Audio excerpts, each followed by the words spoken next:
소개받은 박찬진이라고 합니다. 아, 저는 오늘 강의 드릴 내용은 인과추론이라고 들어보셨을지 모르겠는데, 인과추론 기술하고 그 기술을 마케팅에 어떻게 활용할지 거기에 대해서 강의를 하도록 하겠습니다. 아까 소봉 교수님께서 소개를 시켜주셨는데, LG전자 아까 모바일 아이폰 나오고 할 때도 LG전자 모바일 소프트웨어 인지니어링 컨설팅을 했었고요. LG전자 안에서 CTO 안에서 노키아도 이렇게 뭐 불타는 플랫폼에서 뛰어내려라 뭐 이런 것들도 다 들었었고, 네. 나중에 뭐 시간이 되면 그때 뭐 저 경험에 대해서 좀 이야기를 드리도록 하겠습니다. 오늘은 인과관계, 인과추론에 대해서 일단 기초적인 내용하고 마케팅에 어떻게 활용할 건지에 대해서 강의 드리도록 하겠습니다. 혹시 인과추론이라는 기술에 대해서 들어보신 적 있으신가요? 작년에 2021년 노벨 경제학 수행 주제가 이제 인과추론이었고요. 저기 아래 보시면 이제 데이빗 카드, 그다음에 앵그리스트, 인벤스 이렇게 이제 세 명이 같이 공동 수상을 했는데, 이 주제는 저 보시면 이제 최저임금을 올려도 고용이 유의미하게 줄어들지 않는다를 통계적 방법으로 실증한 거가 이제 기여한 포인트였고요. 두 번째는 이제 실험자를 통제할 수 없는 상황이라도, 그러니까 실험이 아니더라도 인과관계를 추론할 수 있는 방법론을 기여했다. 이렇게 해서 이제 노벨 경제학상을 받았는데요. 이 카드라는 분은 이제 노동경제학 쪽으로 해서 이제 문제를 푸시는 분이었고, 여기는 앵그리스트하고 인벤스는 혹시 계량경제학이라고 들어보셨는지 모르겠지만 경제학 쪽에서 통계 기반의 경제학을 하는데 인과추론 방법론을 기여를 했다. 방법론 발전에 기여를 했다. 이렇게 해서 이제 노벨상을 받았고요. 뭐 예를 들면 오른쪽에 그림에 보시면 이게 이제 뉴저지에서 최저임금을 올렸는데, 이 최저임금을 올린 것이 뉴저지 안에서의 고용에 영향을 주느냐를 이제 검증을 하기 위해서 여기 이제 접경 지역에 가까운 레스토랑, 패스트푸드점의 이 고용 증가와 감소를 이제 데이터로 만든 거죠. 그래서 진짜 이걸 트리트먼트 그룹으로 두고 여기를 대조군, 컨트롤 그룹으로 두고 두 주간의 고용에 대해서 데이터 분석을 해봤더니, 여기 보시면 이제 그렇게 크게 차이가 나지 않았다라는 것들을 입증한 거, 인과추론이란 기술을 통해서 입증한 거가 이제 큰 경제학생 수상의 주제였었고요. 보통 이런 것들을 이제 내추럴 익스페리먼트라고 이야기를 하고 있습니다. 네, 작년에 이런 일이 있었고요. 사실은 제가 인과추론에 대해서 처음 접한 건 작년 5월 달에 과제 제안을 하면서, 물론 이제 과제는 되지는 않았는데, 그때 이제 주제가 인과추론 주제로 과제 공모가 있었고요. 그걸 하면서 인과추론 관련해서 이런 인과관계, 모든 세상에 있는 어떤 변수들 간의 관계를, 인과관계를 그래프로 표현하는 거, 그거 기반으로 해서 어떤 액션이 결과에 영향을 주느냐에 대한 인과관계를, 효과를 추론하는 인과추론에 대한 두 부분으로 구성이 돼 있다는 걸 알게 됐고, 이런 인과 탐색을 하기 위해서는 텍스트를 통해서 인과관계를 추출하거나 어떤 데이터 분석, 확률 테이블을 통해서 이 인과관계들을 뽑아내거나, 또는 사람의 난리지를 포함해서 인과관계를 뽑아내거나 하는 형태로서 인과그래프가 만들어지고, 그 기반으로 어떤 내가 뭔가 A라는 거를 바꿨을 때 B가 바뀔 건가를 추론하는 그러한 형태의 어떤 프레임으로 생각을 했었고요. 그런 것들이 향후에 어떤 여러 가지 뭐 기술이나 또는 소비나 기업이나 뭐 이런 기업의 데이터들이 결합이 돼서 뭔가 인과관계 어떤 의사결정을 할 때 도움이 될 수 있는 프레임을 만들 수 있다. 뭐 이렇게 이제 과제 제안을 했었고요. 네, 이건 이제 나중에 일단은 그때는 과제 규모가 상당히 커서 큰 그림을 그렸었던 거고요. 사실 이때 이후로 그러면 이런 인과추론 기술들을 어떻게 하면 마케팅에 활용할 건가를 고민을 했었고, 그것에 대한 내용들을 오늘 좀 소개를 드리려고 합니다. 사실 이제 이게 뭐 작년 5월부터 보기 시작해서 저도 공부하는 입장이고, 이걸 이제 솔루션을 만들면서 하나씩 그 개념들 또 활용 방법들 뭐 이런 것들 만들어가고 있는 과정입니다. 그래서 뭐 뒤에 어떤 설명이 나오고 새로운 주제들이 나오지만 네, 계속 공부하고 있다 이렇게 이해해 주시면 좋을 것 같습니다. 여러분들 많이 이제 이야기 들어보셨겠지만 코릴레이션이 코세이션을 의미하지 않는다 이런 얘기를 하는 거 들어보셨죠? 통계학에서 항상 하는 얘기고요. 코세이션이라고 하는 거는 내가 어떤 원인 변수를 바꿨을 때 결과가 바뀌느냐에 대한 이야기고 상관관계는 방향이 없는 거죠. 원인과 결과가 없는 거고 두 개는 관계가 있다라는 거를 상관관계라고 이야기를 하죠. 그래서 뭐 왼쪽에 있는 그림에 보시면 뭐 초콜릿 소비하고 노벨상 수상자 수에 대한 것들을 국가별로 이렇게 보면 이러한 그래프가 나오게 되는 거죠. 뭔가 상관성이 있어 보이지만 우리가 초콜릿 소비를 늘린다고 해서 노벨상 수상자가 많아지는 건 아니죠. 그래서 그러니까 우리가 인과관계라고 하는 거는 어떤 원인 변수를 바꿨을 때 결과 변수가 바뀌느냐에 대한 것들에 초점을 두고 있는 거고요. 마케팅에서는 내가 캠페인을 이 사람한테 했을 때와 안 했을 때의 차이를 이야기를 하는 거죠. 그래서 이 상관관계는 기존의 그 모든 AI들이 이런 상관관계에 기반해서 학습을 하고 있는 거고요. 인과관계에 대한 것들은 아직 AI에 반영이 안 되어 있고 뭐 이러한 것들을 계속 연구하는 것들이 계속 되고 있습니다.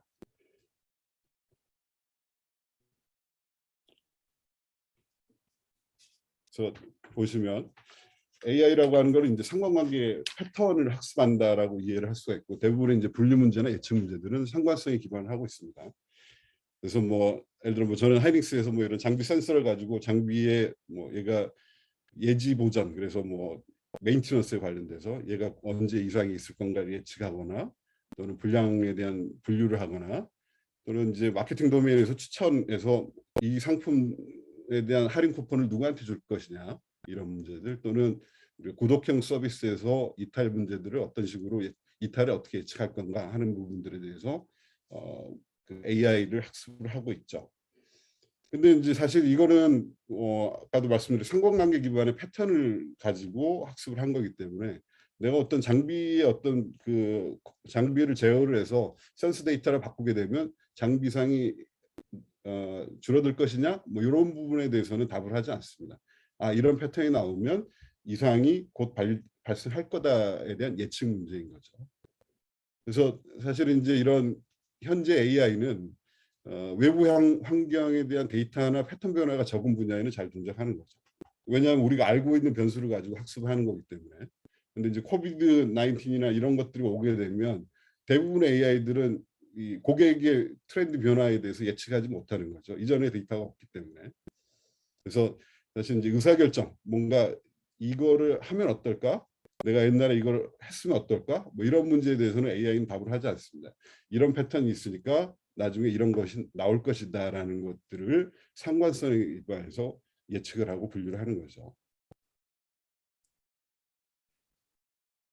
이거는 이제 그 여러분 그 XAI에 대해서 들어보셨을 수도 있을 텐데 XAI라고 하는 부분 지금 현재 연구되고 있는 거는 상관관계 패턴을 가지고 학습된 AI에 대해서 이제 익스플레이너블한 어떤 변수가 중요하냐를 보는 그런 부분이 이제 XAI에 해당하는 부분이죠. 현재는 예를 들어 이제 이쪽 여기에 있는 그 예제를 보시면 이런 구독갱신이라고 하는 것들에 대한 데이터를 이런 형태로 만들 수가 있죠. 뭐 Y는 예를 들어 구독갱신은 전화 영업 데이터에 뭐 어느 정도에 반영하고 전화 영업 횟수에 반영하고 해서 Y는 AX 플러스 B 형태로 해서 데이터를 생성할 수가 있죠. 뭐 뒤에 보시겠지만 이제 인과추론이라고 하는 건 답이 있는 문제가 아니라 답을 예상하는 문제이기 때문에 이렇게 이제 그라운드 트루스 데이터를 만들어 놓고 내가 알고리즘이 맞는지를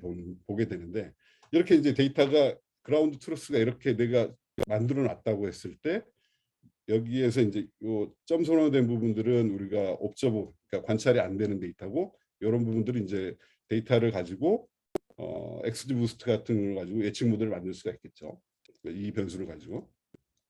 그래서 XG 부스트를 만드는 예측 모델에 대해서 쉐입을 적용을 해보면 뭐 변수를 하나씩 빼가면서 이제 그 어떤 변수가 중요하냐 어느 정도 중요하냐를 보는 방식이 쉐입이죠.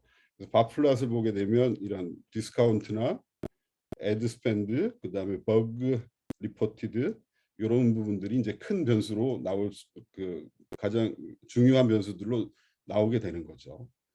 그리고 그 스캐터플롯 쉐의 스캐터플롯으로 해보면 그 변수들의 값이 변할 때 그 쉐별로 주교도가 어떻게 바뀌느냐에 대해서 보여주는 플롯인데요. 예를 들어 디스카운트 같으면 디스카운트를 늘리면 디드 리뉴, 그러니까 구독갱신이 줄어드는 거죠. 요건 이제 데이터를 생성할 때 잘 안 쓰는 사람한테 더 많은 할인을 하기 때문에 이런 형태의 어떤 데이터를 볼 수가 있고요. 버그 리포팅은 뭐 예를 들어 그 버그 리포팅은 이게 버그 리포트 수가 돼 있죠.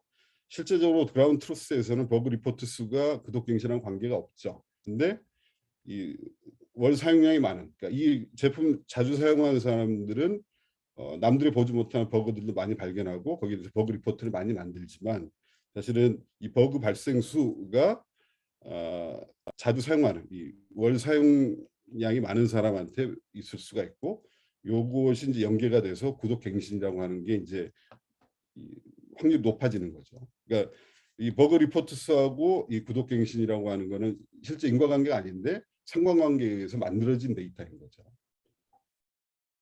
또 하나를 보시면 광고 지출에 해당하는 부분이 있는데, 광고 지출도 보면 제품을 자주 업그레이드를 하게 되면 광고 지출이 늘어나겠죠. 그다음에 월 사용량이 적으면 또 광고 지출이 늘어날 텐데, 이러한 요인들이 실제 관계는 없지만 이 구독갱신에 영향을 줘서 마치 관계가 있는 것처럼 나오는 거죠. 그러니까 이 이야기는 뭐냐면 이 관계가 없는데 나왔다는 건 코릴레이션은 있지만 인과관계가 아니라는 거죠. 내가 광고 지출을 늘린다고 해서 구독갱신이 더 늘어나지 않는다는 거죠.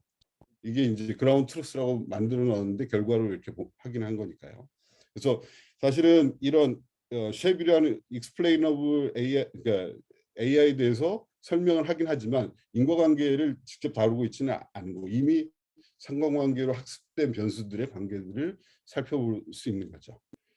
물론 이제 쉐브에 보시면 이런 하이어키컬 클러스터링 형태로 해서 이 먼슬리 유즈하고 이 레스트 업그레이드가 실제적으로 애드 스펜드에 상관성이 있다는 것들을 확인을 할 수는 있죠.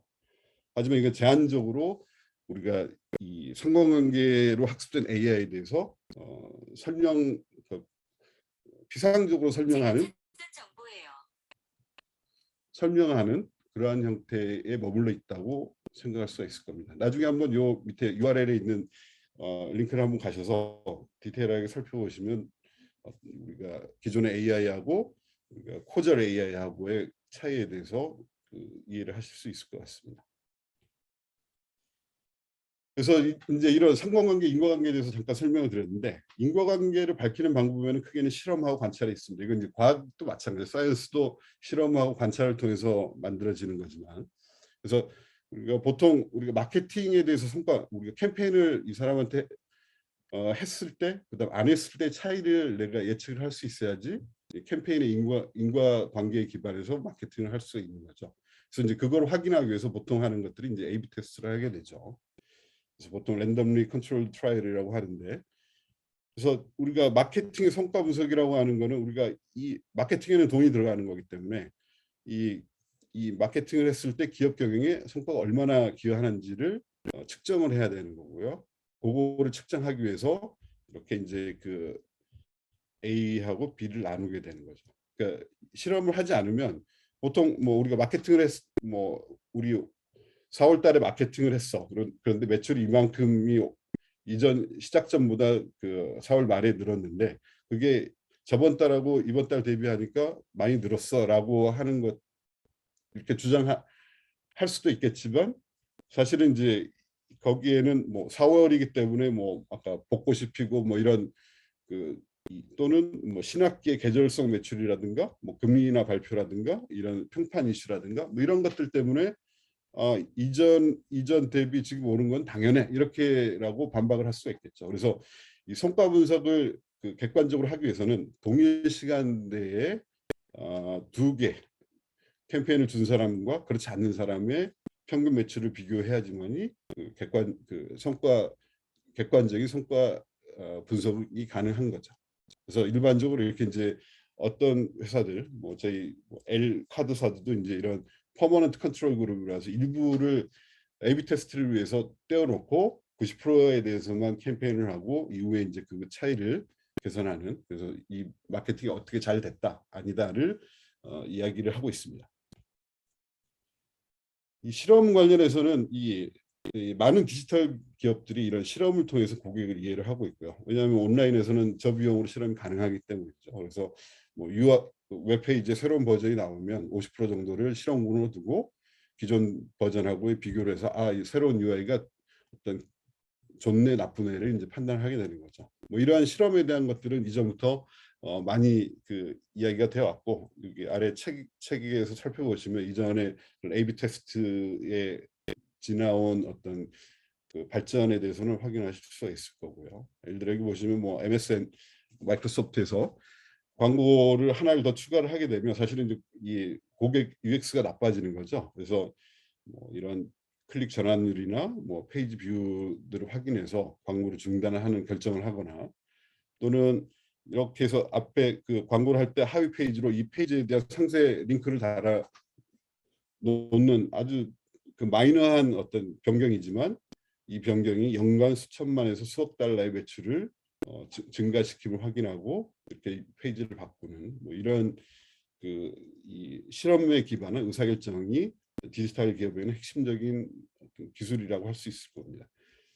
그리고 빙 같은 경우도 이제 뭐 여기 보시면 빙의 검색 관련해서 어떤 실험을 하는 횟수들이 쭉 나오는데 익스포넨셜을 증가하고 있고, 지금 많은 디지털 기업들은 이런 실험 자기 자체적인 실험 플랫폼을 가지고 자기 제품의 서비스의 기능을 개선을 시키고 있습니다. 여기는 이제 아까 부킹닷컴 같은 데도 뭐 이런 A 버전, B 버전을 두고 해서 어느 부분이 더 페이지 뷰가 나은지 UX가 나은지를 계속 확인하고 있고요.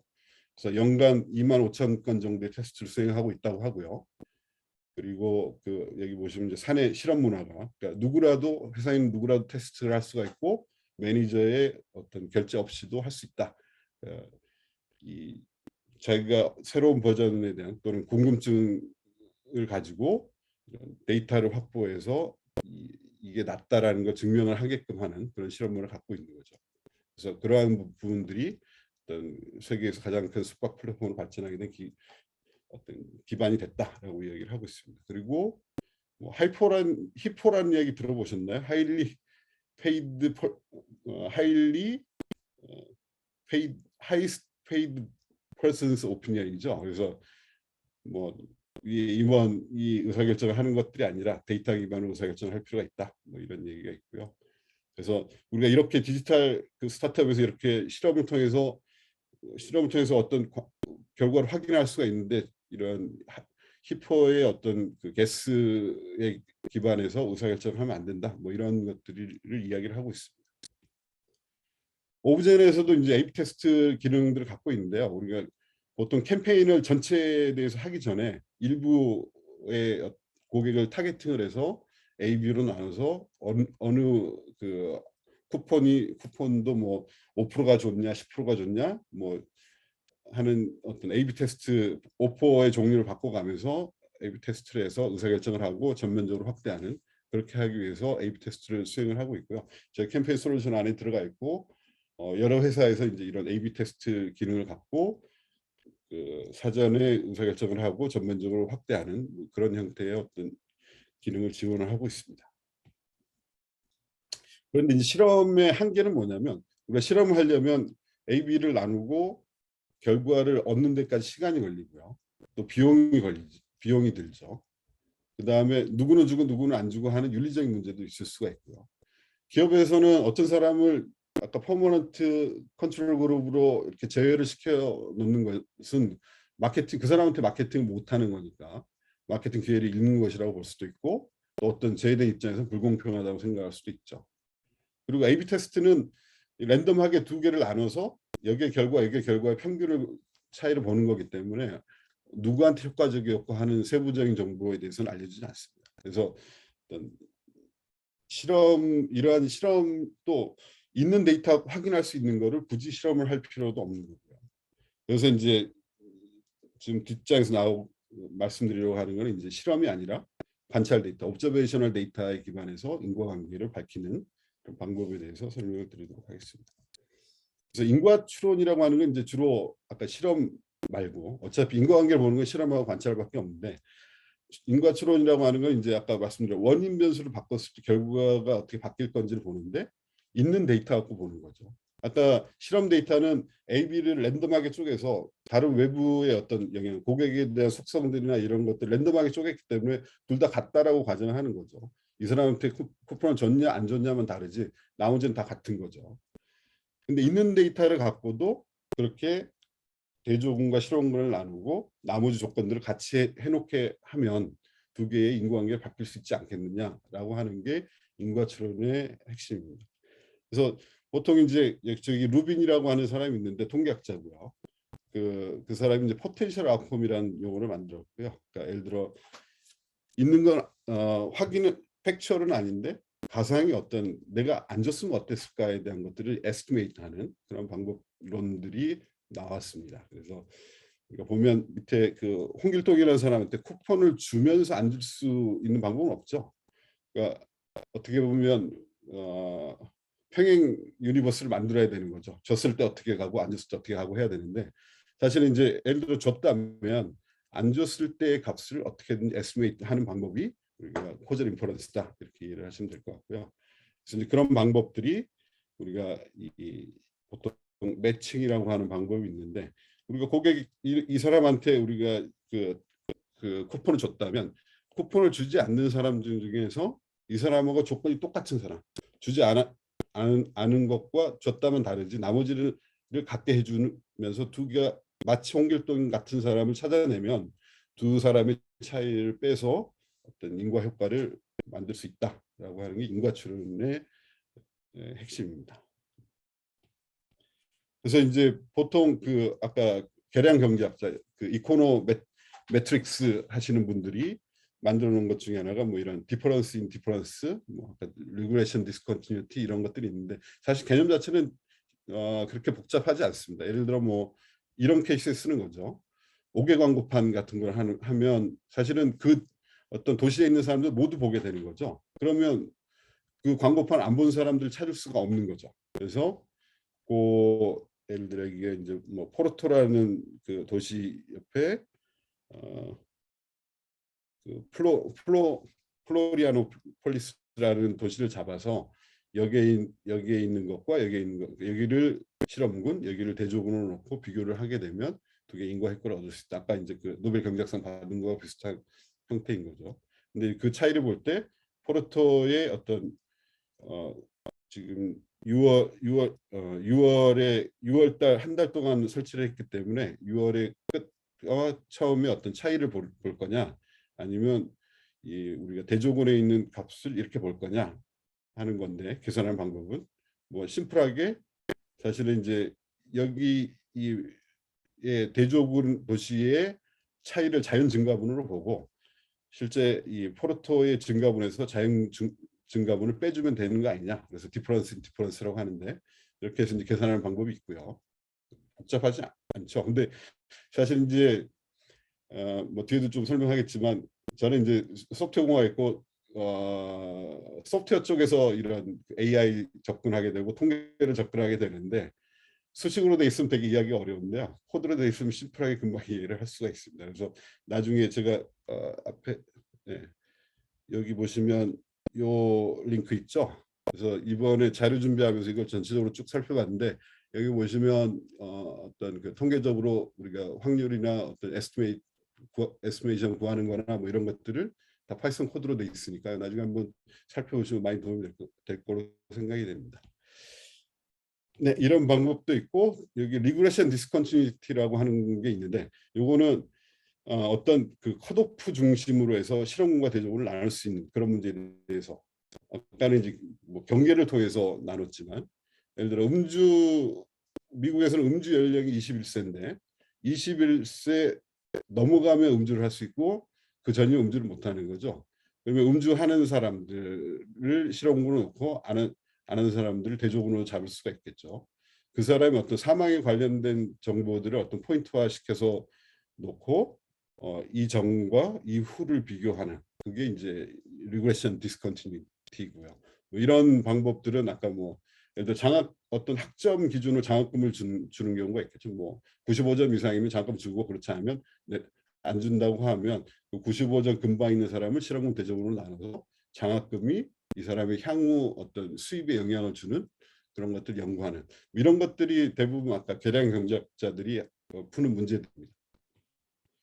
그래서 이제 아까 리그레션 디스컨티뉴티라고 이야기한 게 이전에 어떤 그 리그레션 리니어 리그레션하고 이후의 리니어 리그레션의 값들이 이제 서로 비교를 하는 건데 예를 들어 여기는 이제 올 그러니까 뭐 앞에 데이터에는 어떤 여러 사람 그룹 연령대를 뭐 5명이 6명인데 이런 셀로 만들어 놓고 이 사람들에 대한 전체 사망에 대한 포인트 그다음에 이거 자동차 이건 자살 뭐 이런 형태로 해서 그 데이터를 분석한 거고요. 아까 그 알려드렸던 그 사이트에 가보시면 페이퍼가 있고요. 그 페이퍼를 살펴보시면 자세한 내용을 확인하실 수 있을 겁니다.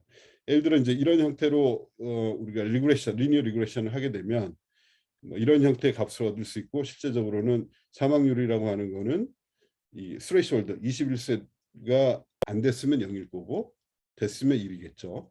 그래서 이 1일 때와 0일 때의 어떤 그 전체 사망률을 비교를 해서 93 이게 이제 1이면 0이면 21세 0이겠죠. 93일 거고 1이면 7.66이 더해지니까 이런 8%가 증가한다. 이렇게 이제 결론을 내릴 수가 있는 거죠.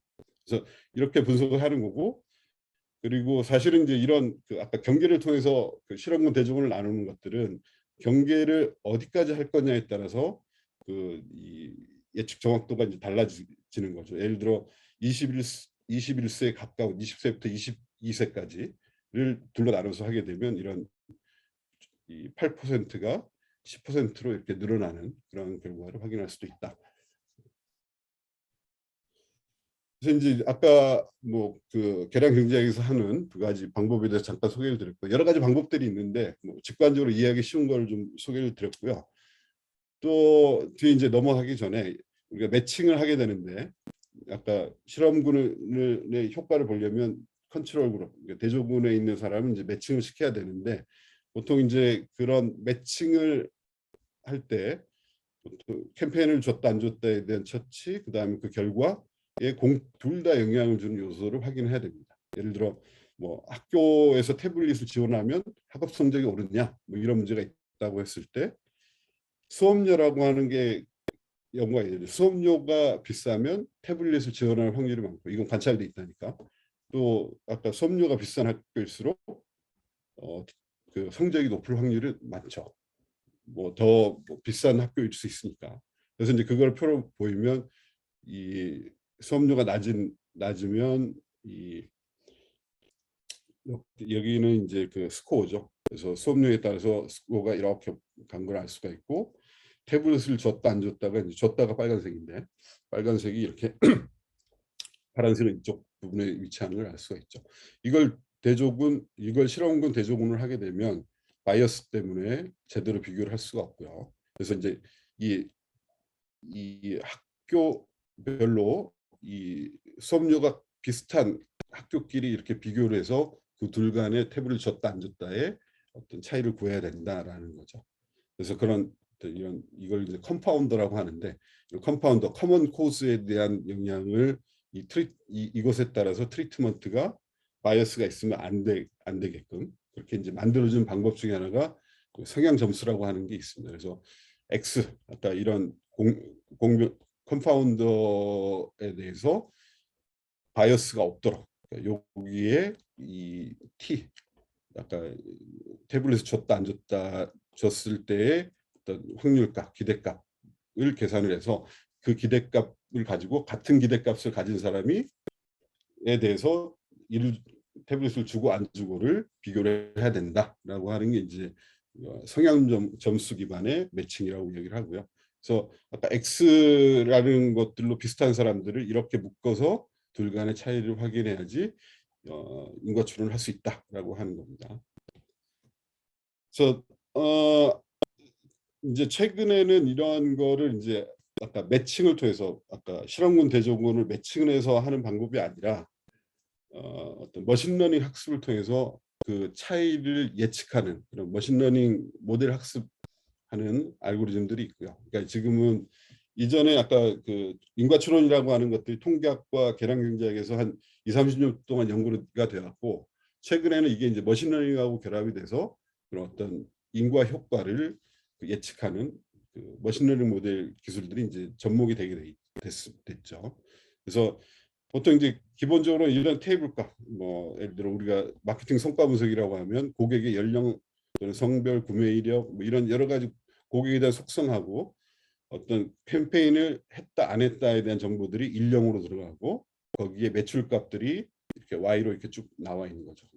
줬을 때 매출값과 주지 않았을 때 매출값. 근데 이제 비교를 할 때 여기에서 X에 비슷한 사람인데 줬다 안 줬다를 가지고 두 개의 Y1과 Y0를 차이를 구하는 거죠. 이제 그러한 것들을 한꺼번에 학습하는 방법이 있는데, 오른쪽에 보시면 이제 이런 거죠. 어떤 모델이 있고 XT하고 Y를 같이 예측하는 하나의 모델을 만들 수가 있겠죠. 그 이야기는 뭐냐면 요거하고 갖고 Y를 예측하는 그런 모델인 거죠. 그걸 싱글 모델, 그래서 S러너라고 이야기하는 거죠. 근데 뭐 여기 보시면 아시겠지만 아까 X가 있고 T를 갖고 요걸로 아까 Y를 예측하는 그러한 F 모델을 만드는 거잖아요. 그래서 이 T라고 하는 게 1, 0 하나만 들어있고, 이 X는 여러 개의 어떤 인자들이 될 수가 있겠죠. 그렇게 되면 사실은 이 T가 주는 영향이 T가 F에 학습되는 부분이 적을 수밖에 없을 거고요.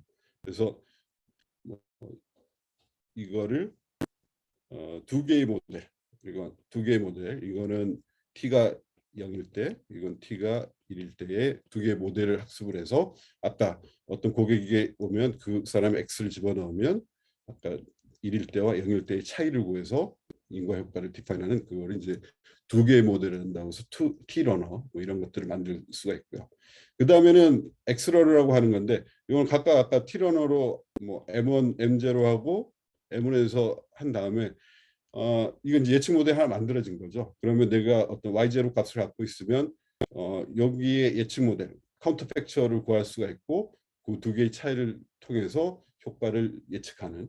그래서 이런 것, 이게 이제 한 번 모델하고 서로 역할을 바꿔서 그 예측 모델을 만드는 엑스러너, 뭐 이러한 부분들이 있고요. 그러니까 요거는 이제 초기 단계 메타러너라고 해서 인과 효과를 다이렉트하게 예측하는 그런 모델이 만들어졌고요. 나중에 이제 이 페이퍼는 약간 복잡하긴 한데 나중에 한번 살펴보시면 통계학적으로 이런 머신러닝 모델을 잘 설명한 페이퍼가 있습니다. 그래서 이런 부분들은 계속 그 발전이 되고 있고요. 보시면 이런 이콘ML이라든지 코젤ML이라고 하는 파이썬 패키지들이 앞에 이야기 드렸던 S러너, T러너, X러너 뭐 이런 것들을 다 구현해서 패키지화 시켜서 제공을 하고 있습니다. 두어하이까지 이런 툴들을 가지고 인과 분석을 할 수가 있고요. 사례를 잠깐 살펴보겠습니다. 여기 나중에 이 KDD 2021년 튜토리얼을 보면 이콘ML은 MS에서 만든 거고요. 코젤ML은 우버에서 만든 건데, 저 MS와 우버에서 그 자기네 이제 사례들 튜토리얼 형태로 인과추론에 대한 사례를 소개를 하고 있는데, 그 중에 이제 뭐 한 두 가지만 시켜드리도록 하겠습니다. 하나는 우버에서 이제 교차 판매 효과 분석을 하게 되는데, 우버를 쓰는 사람한테 이제 우버 이츠를 제공하고 싶은 거죠. 근데 이제 우버라는 기업이 플랫폼 기업이다 보니까 이거 우버 사면 그냥 우버 이츠 끼워주는 거 아니야? 뭐 이런 그 인상을 받을 수가 있죠. 그래서 우리가 일단은 우버 이츠 캠페인 하기 전에 우리가 두 개를 했을 때 얼마나 그 효과가 있는지를 인과추론을 통해서 확인을 한 거죠.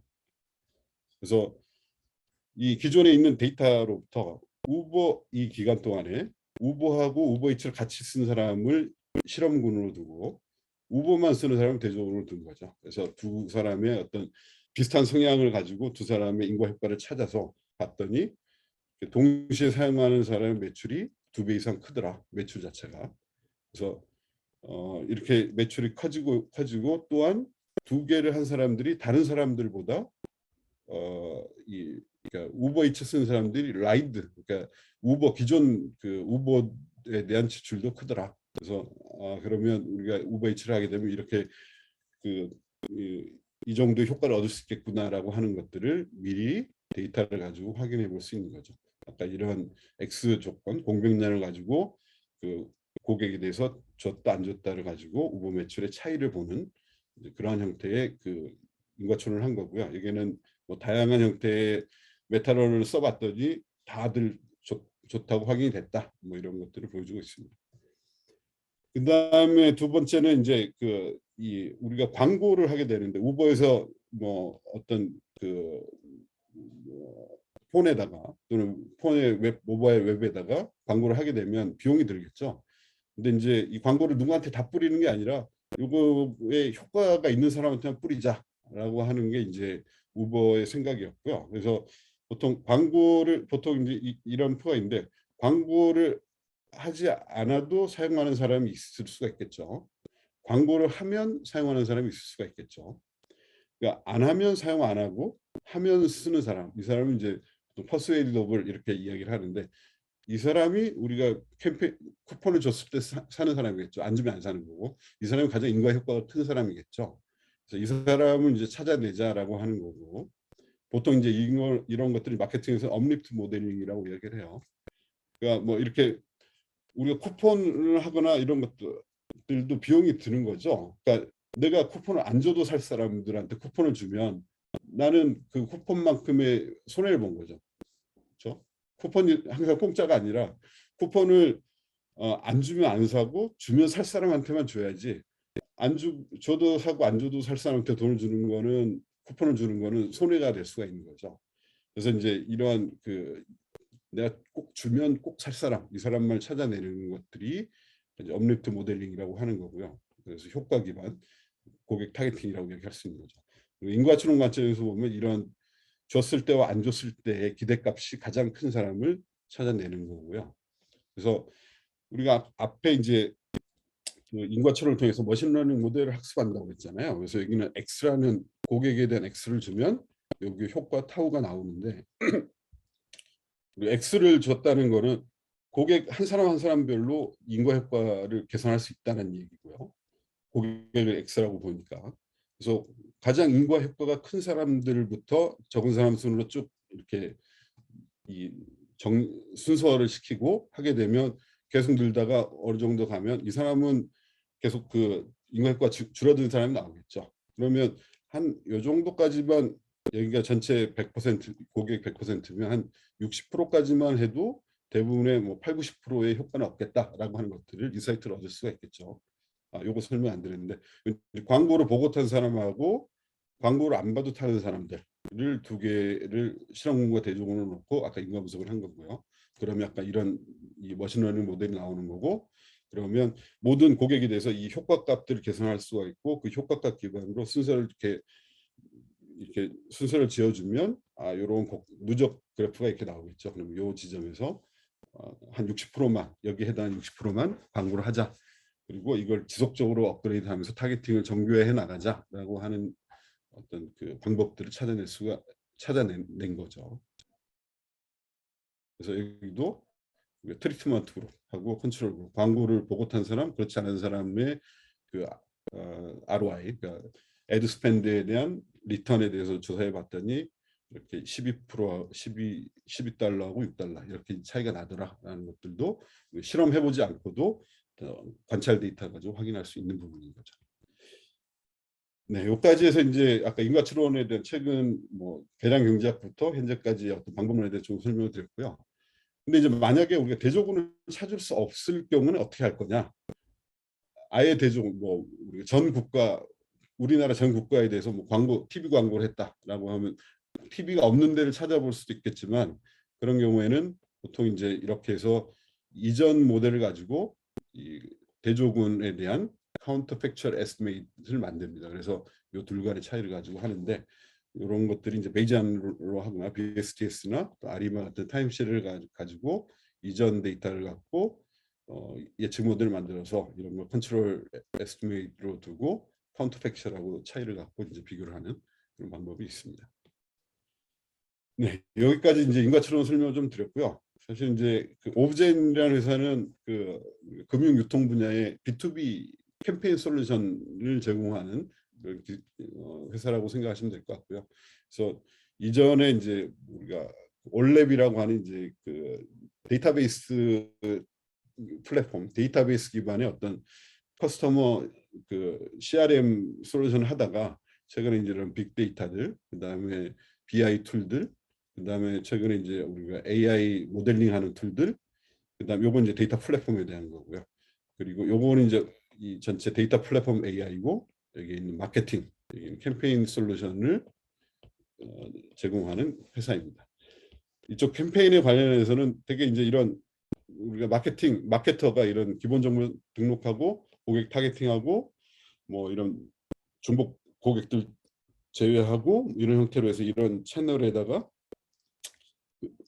그 캠페인을 수행하고 그 결과를 반응 분석을 하고 다시 이제 인사이트를 주는 이런 이제 피드백 루프를 갖게 되는데, 사실 이쪽 부분에 결과 분석할 때 인과 추론 기술을 써서 실제적으로 이 캠페인의 반응을 그냥 반응했다가 아니라 이 사람이 정말 안 주면 어땠고 줘서 어떻게 됐는지를 분석하는 방법으로 인과 추론을 활용하려고 하고 있습니다.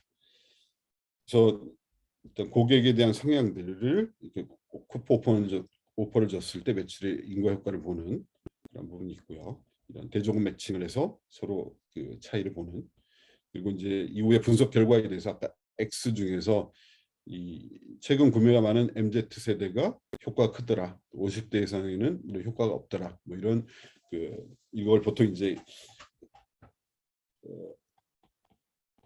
컨디셔널 AT라고 하는데, 컨디셔널 그 average treatment effect라고 하는데, 이런 KT 분석을 통해서 어떤 사람한테 더 이 캠페인이 효과적이었는지 인사이트를 주는 그런 솔루션들을 만들고 있습니다. 그래서 아까 말씀드렸듯이 이런 X 그다음에 TY에 대한 정보가 주어지면 이런 모델을 만들고, 모델 기반에서 이 모델, 이건 이제 머신러닝 모델이니까요. 머신러닝 모델의 어떤 부분들이 중요하게 예측에 중요하게 관여를 했고, 그다음에 어떤 그룹별로 어떤 그룹이 더 효과가 있었고, 그러니까 비용 최적점 어느 정도의 규모의 그 고객의 타겟팅을 그 캠페인을 하면 효과 이렇게 된다라고 하는 부분들을 인사이트를 주는 그런 솔루션을 개발을 하고 있습니다. 네, 그래서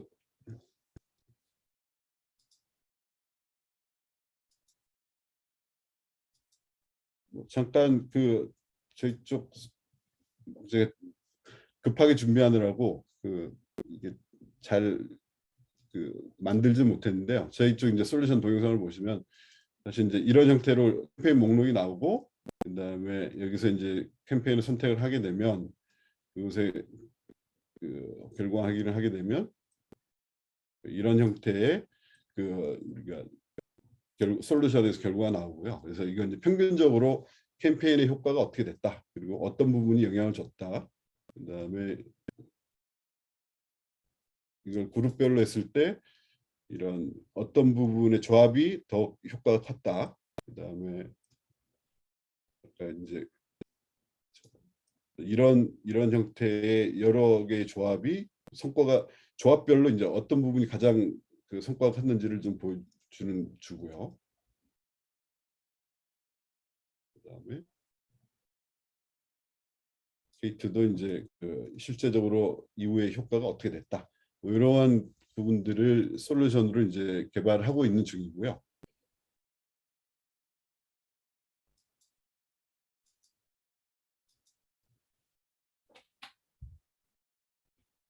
네, 솔루션 잠깐 소개를 드렸고요. 그다음에 사실 이제 그때 작년에 이제 제안서 쓸 때도 보면 이런 인과처럼 기업들이 스타트업들이 지금 많이 만들어지고 있고요. 코절렌즈라는 회사가 좀 대표적인데, 이 사람 영국 회사인데 이 아까 말씀드렸듯이 이제 보통의 AI는 우리가 상관관계 기반인 거고, 그렇기 때문에 이런 코로나 19 같은 게 나오게 되면 이런 그 소비재에 대한 수요, 뭐 이런 것들은 이전 데이터 갖고 예측할 수가 없겠죠. 그래서 이러한 부분들에 대한 것들 해결할 수 있다라고 하면서 이제 펀딩도 받았고, 최근에 뭐 이런 다양한 분야에 그 인과관계 AI를 적용하려고 하고 있습니다. 이런 회사가 있고요. 코절리라는 회사는 아까 그 그 인과관계를 텍스트에서 뽑아내서 뭐 이런 A가 뭐 B를 원인이 됐다든가 뭐 A 때문에 B가 됐다든가 하는 프레이즈를 얻어내서 이런 인과 그래프를 만들고 어떤 질병에 대한 현상의 원인들을 찾아내는 그런 것들 이제 그래프 베이스로 하는 그런 회사가 있습니다. 제약회사나 이런 데하고 같이 제휴를 하고 비즈니스를 하고 있는 걸로 알고 있습니다. 네, 그래서 좀 서봉 교수님 좀 늦게 끝내셔갖고 좀 빨리 진행을 했고요. 여기 결론으로 한 두 가지만 말씀드리면 인과치료는 넥스트 AI 핵심 기술이 되지 않을까 저는 생각합니다. 그러니까 아직 그 뭐 이런 벤지오도 코절 레프레젠테이션 딥러닝에 이제 그런 부분들에 대해 연구들을 하고 있는 걸로 알고 있고요. 그래서 이 기존의 AI라는 게 어떤 인지나 지각에 대한 잘 변하지 않는 부분에 대한 성공 사례를 만들고 있고 최근에 이제 뭐 초거대 AI 이렇게 투자가 되고 있지만 사실은 기술적인 거라기보다는 우리가 뭐 많이 데이터를 많이 만들고 리소스를 많이 넣으면 잘 나온다인데 사실은 그게 아까도 말씀드렸듯이 코릴레이션 기반인 거고 외부 변화에 대해서 취약한 부분이 있는 거고요. 보통 이제 그거를 out of distribution이라고 하는 거죠. 학습할 때 데이터하고 달라지게 되면 AI가 쓸모가 없게 되는 거죠. 시스템 우리가 사람의 인지 과정은 이렇게 시스템 1 그러니까 뭐 뭘 보고 아 얘는 고양이다 개다 이렇게 판단하는 그런 지각하고 그다음 또 하나의 지각은 뭔가 시간을 두고 논리적으로 판단하는 그런 시스템 2 타스크에는 아까 말씀드렸듯이 그런 어떤 코자 여러 가지 변수들의 관계들을 보고 효과를 판단하는 그리고 나서 의사결정하는 이러한 부분이 필요할 거라고 보고요. 이 주디어 펄이라고 그 튜링 어워드를 받으신 분이 있는데 이분은 컴퓨터 사이언티스트인데 통계 쪽 공부를 쭉 하시면서 하여튼 이런 베이지안 쪽으로 해서 코절 그래프 쪽 관련된 아까 루빈이라고 하는 게 한 학파가 있고요. 여기 펄 학파가 두 개가 있어요. 그래서 펄 학파는 아까 그래프 기반의 어떤 그 추론을 하는 거고 루빈은 아까 그 T하고 Y 간의 어떤 인과 효과에 대해서 초점을 두고 있는 통계 쪽 어프로치를 하고 있는 거고요. 그래서 주디어 펄이 이런 세 가지 그 인과에 대한 하이어키를 이야기를 하고 있는데 어소시에이션 아까 보고 뭔지를 판단하는 거, 그 다음에 인터벤션 그러니까 내가 담배를 끊으면 어떻게 될까? 건강이 좋아질까? 그러니까 그런 실험에 대한 부분, 그 다음에 내가 과거를 생각을 해보면서 내가 이랬으면 어떻게 됐을까라고 하는 카운터 팩처를 생각하는 이런 그 이미지, 이런 세 단계의 어떤 하이어키가 있고 이런 실험과 카운터 팩처에 대한 부분들이 아까 시스템 2에 해당하는 그런 부분일 거라고 생각이 됩니다. 이야기는 안 드렸는데 사실은 그 아까 그 코릴레이션 이야기 있었잖아요. 요거 코릴레이션이 코세이션을 임플라이 하는 거 아니다. 이렇게 통계학에서 그렇게 이야기를 하는데 이 펄이 그 펄의 더북 오브 화이라는 책을 한번 보시면 거기 이제 그런 얘기가 나와 있거든요. 통계학 책의 뒤에 인덱스에 가보면 코세이션이란 말이 하나도 없다라는 얘기를 하거든요. 그러니까 통계학에서는 실험만이 인과관계를 밝힐 수 있는 유일한 길이다라고 어떤 맹시 도구마처럼 생각하고 있는 부분이 있고 코릴레이션 관측 데이터라고 하는 거는 거기에 있는 그 인과관계에 대한 어떤 관계들은 신의 영역이다 뭐 이렇게 생각하는 쪽이 약간 통계 쪽 어프로치인 거고요. 그러니까 펄이나 이런 그 베이지안 확률 기반으로 해서 데이터 기반으로 해서 어떤 인과관계를 찾아내려고 하는 쪽의 어프로치들은 아까 이제 펄 쪽 어프로치라고 생각하시면 될 것 같습니다. 그래서 뭐 이게 인과 추론에 대한 걸 보면서 뭐 여러 가지 그 통계 히스토리나 뭐 이런 것들도 알게 됐는데 재미있습니다. 나중에 관심을 가지고 공부하시면 도움이 될 거라고 생각이 됩니다. 그리고 두 번째는 이전에 이제 빅데이터 제가 하이닉스 있을 때는 센서 그러니까 장비 하나에서 나오는 센서 데이터만 해서 20페타가 넘었거든요. 그러니까 무슨 얘기냐면 장비 하나에 센서가 한 100개 정도 달려 있습니다. 주로 온도, 습도, 프레셔 뭐 이런 정도인데 그것들의 어떤 시그널들을 쭉 모아놓고 거기에 어떤 인계치들 뭐 우리가 UCL, LCL 그러니까 어퍼바운드, 로바운드 두고 그거 넘어가면 알람 울리고 엔지니어가 가서 이게 문제가 있는지 확인하고 뭐 이런 형태의 시스템인데 이것들을 이렇게 모아서 이제 장비 고장에 대한 문제를 이 작은 문제를 해결하는 거죠.